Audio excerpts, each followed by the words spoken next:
nais po nating pasalamatan si Attorney Emil Marañon III at si Attorney Romulo Macalintal sa pagtulong po sa atin sa legal research po para nga sa ating paksa ngayong umagang ito. Attorneys, maraming salamat po. Alright.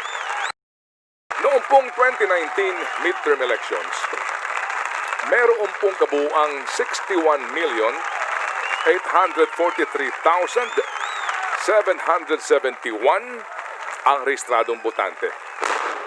Ang bumoto po lamang ay 75.90% o kabuuang 46,937,139.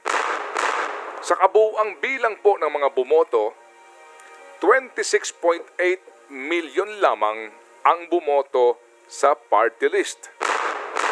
Ulitin ko kasi po baka ho kayo malito, hindi nyo maintindihan, ulitin ko lang po. Noong pong 2019 midterm elections, meron pong 61,843,771 na rehistradong botante. Ang bumoto lamang po ay 75.90% o kabuuang bilang na 46,937,139.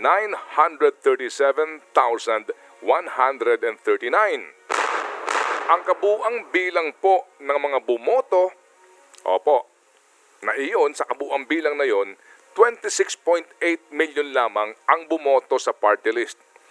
Ano po ang ibig sabihin nito? Meron pong total number of bumoto marahil po sa senador, gobernador, mayor, mga konsihal o congressman, ngunit may mga hindi bumoto sa party list. Ibig sabihin po, inihiwalay ang bilang ng mga sadyang bumoto sa party list. Kaya uulitin ko ulit ang kabuuang bilang po lamang ng bumoto sa party list ay 26.8 million. Sa gitna po ng bumoto na 61. Alright? Opo. Nang bumoto po, ng kabuuang bilang ay 46 million. If you know what I'm saying and if you follow me. Gets nyo? Sandali lang. Parang doon pa lang po komplikado na. Sandali lang. Bakit bang mahalaga na makuha yung total number of votes cast in the party list? O ang kabuuang bilang ng mga botanteng bumoto sa party list? Dahil doon ibabase ang 2%. 2%? Opo. Ganun? Opo. For a party list to have a seat in Congress, you have to garner at least 2% of the total number of votes cast in the party list. But you can only have a maximum of 3 seats. Ibig sabihin, kailangan makakuha ka ng 2% sa kabuuang bilang ng mga bumoto sa party list system at bawat 2% ay isang upuan.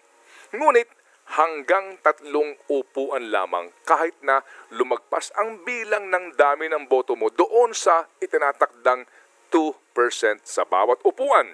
Gets nyo na ba? Heto na po ang mathematics sa usapin na ito. Baby girl, you take note and listen carefully dahil meron tayong quiz pagkatapos nito. Heto na po ang mathematics sa usapin na ito. 26.8 million ang bumoto po sa party list system noong 2019 midterm elections. Para ho madaling kwentahin, i-round off natin sa 26 million na lang. Ang 2% po ng 26 million ay 520,000. Gamitin po natin ang pangalan for discussion purposes ng party list na ang gulang party list. Kung si ang gulang party list ay nakakuha po ng 520,000 votes noong eleksyon, automatic siyang mayroong isang upuan. At ang uupo bilang kinatawan ng party list na ang gulang ay ang kanyang first nominee.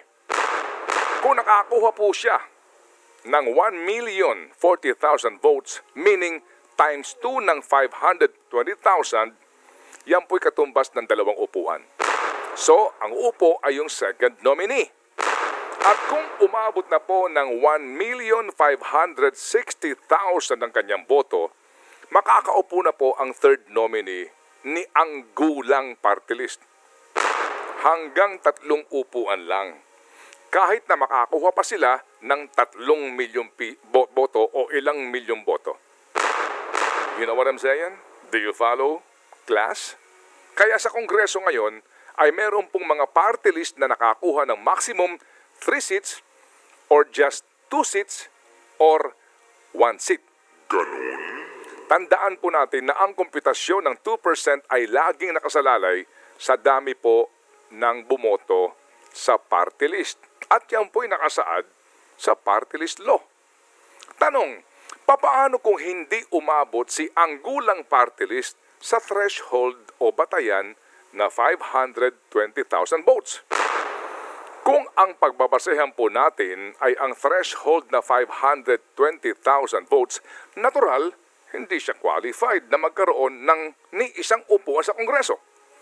Ngunit, ito na nga ang dapat ninyong maunawaan, na may mga nakaupo sa Kongreso. Dati pa rin po, nangyari na po ito, na kumakatawan sa party list na hindi nakaabot sa threshold na 2%. At bakit? Paano po nangyari yon? Nung unang party list election po noong 1998, 13 grupo lamang ang nakakuha ng 2% threshold. At dahil doon, hindi napunan ang 20% na alokasyon ng upuan para sa party list. Ang 20% na alokasyon na upuan na ito ng party list ay nakasaad sa ating saligang batas. Sa ating saligang batas po, nakalagay doon na sa kabuuang bilang po ng Kongreso, 20% ng upuan dyan dapat ay naka-allocate sa party list. At noong panahon na iyon, 52 seats po ang nakalaan sa Kongreso para sa party list bilang katumbas ng 20% ng kabuuang bilang ng mga miyembro ng Kongreso. Ito ang naging basihan para dumulog sa Supreme Court ang ilang mga grupo ng party list. At sa pinakahuling desisyon po ng Supreme Court noong 2009 sa kasong Banat o Barangay Association for National Advancement and Transparency versus COMELEC, naglabas po ng formula ang Supreme Court na matapos mapunan ang mga upuan na nakalaan para sa party list sa pamamagitan po ng pagkwenta ng 2% of votes garnered in the party list, ang maiiwang bakante kung meron man ay pupunuan ng mga party list groups hango sa ranking of votes. Ibig sabihin, kung sino po na lamang ang mayroong pinakamataas na boto kahit na hindi umabot sa 2%, ay hahayaang makaupo.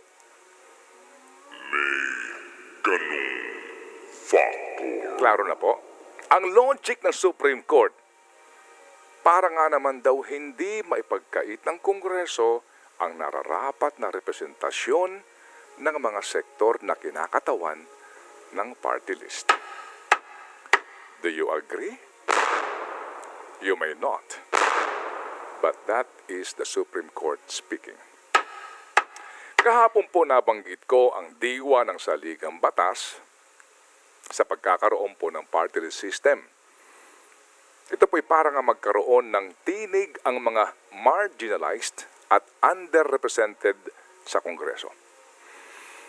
Marami nakakapansin na iba-iba po ang advokasya ng mga nakaupo ngayon sa Kongreso bilang party list representatives. At may party list congressman pa ngayon na bilyonaryo. Bilyonaryo. Noong pong panahon ni COMELEC Commissioner Sixto Brillantes, sumalangit nawa ang kanyang kaluluwa. Dinisqualify po ng COMELEC ang 52 party list groups na nais lumahok noong 2013 elections. Naglabas po ng desisyon noon ang COMELEC at sinabing ang 52 mga party list groups na iyon ay disqualified dahil hindi naman sila totoong kumakatawan sa mga marginalized sectors. Isa po sa mga na-disqualify ay ang party list group na ang Atong Paglaom, na ang advokasya ay para umano sa urban poor, consumers, kababaihan at kabataan. Ngunit, kinwestiyon po ng COMELEC sa kanilang mga pagdinig ang mga nominees ng ang Atong Paglaom, na ika ng COMELEC, ang isang nominee ay vice president ng isang korporasyon. Ang isa ay may-ari umano ng pineapple plantation. At ang isa ay manager ng ilang mga negosyo. Dumulog po sa kataas-taasang hukuman ang Atong Paglaom, kasama na ang ilang pang mga diniskwalipikang party list groups. Noong Abril 2 ng 2013 o isang buwan bago maghalalan, naglabas po ng desisyon ang ating kataas-taasang hukuman. Para po sa mga nag-aaral ng batas, ang kasong ito ay Atong Paglaom Incorporated versus COMELEC, GR number 203766. Inilatag po ng kataas-taasang hukuman ang gabay kung sino ang maaaring tumakbo sa party list at maging ang kanilang mga nominees. Una, maaaring tumakbo sa party list ang mga marginalized groups at ang kanilang mga nominado ay maaaring manggaling sa kanilang hanay. Pangalawa, ang sinumang political party ay maaaring lumahok sa party list election basta't sila ay merong sub-parties na may kaukulang sektor na ipinaglalaban. At ito, at sino mang organisasyon basta't merong partikular na interes o kausa na ipinaglalaban. Sa madaling salita, kahit sino ay pwede nang tumakbo sa party list. Well, do you agree? You may not. But that is the Supreme Court speaking. And when the Supreme Court speaks, there is the law of the land. Dalawa lang po ang paraan para mabago ang mga pangyayaring ito. Una, ayusin, laruhin at baguhin ang batas tungkol sa party list system. Kasama na ang paglalahad sa publiko kung sino-sino ang mga nominees ng bawat party list organizations. Ngunit sino ang babago sa batas? Sino pa kundi ang Kongreso mismo? Pangalawa, ay kung meron pong magkukusang dumulog sa kataas-taasang hukuman para hikayatin silang baguhin ang kanilang desisyon o magkaroon po ng change of jurisprudence, ika nga, at muling pag-aralan kung ano ba ang totoong layunin at adhikain ng batas. The true spirit and intent of the law. Do I hear any motion?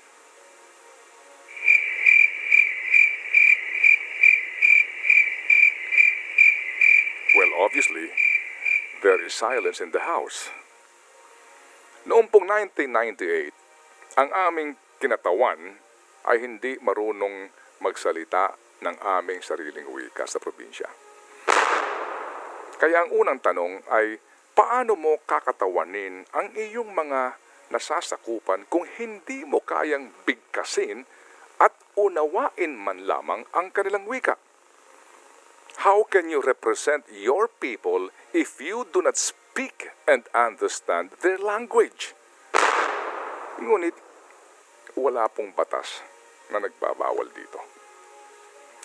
At ganun din po sa party list. Isa kang naghaharing may lupa. Ngunit, ang iyong kinakatawan ay mga sakada. Isa kang bilyonaryo. Ngunit, ang iyong kinakatawan ay mga dukha. Wala wala rin pong batas na nagpapawal dito. Pagkus, ang sinasabi po ng kataas-taasang hukuman ay maaaring katawanin ninuman ang sinuman. Basta't ang kanyang advokasya ay para sa kapakanan ng nais nilang katawanin. Ganun? Sa ganun pong sitwasyon, saan pa po tayo sasandal? At saan pa tayo aasa? Kundi sa konsensya ng mga taong kumakatawan sa party list. Sa salita po ni Mahatma Gandhi, there is a higher court than the courts of justice, and that is the court of conscience. It supersedes all other courts. Sa wikang Filipino, may tataas pa sa pinakamataas na korte ng hukuman.